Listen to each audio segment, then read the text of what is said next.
2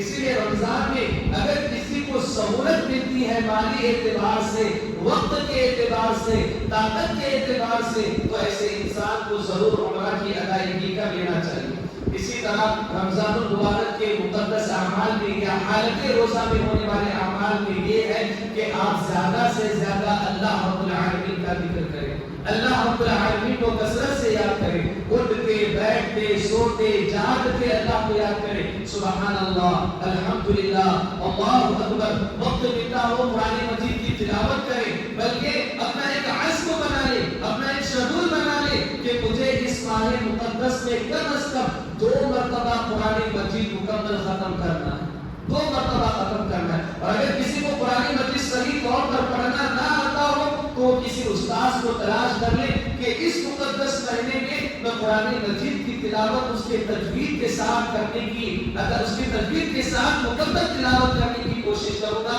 یا قرآن مجید کی تلاوت میں سیکھ لوں گا، اس بات کی وہ کوشش کرے۔ تو یہ روزے کے حالت میں ہونے والے مستحب اور مسنون اعمال تھے جو میں نے آپ کے سامنے رکھے۔ روزہ اور اس سے متعلقہ مسائل پر انشاءاللہ کل بھی درس ہوگا۔ اللہ رب العالمین سے دعا ہے کہ رب العالمین ہمیں کتاب و سنت کی باتیں سننے، سمجھنے اور پھر اس پر عمل کرنے کی توفیق عطا فرمائے۔ السلام علیکم۔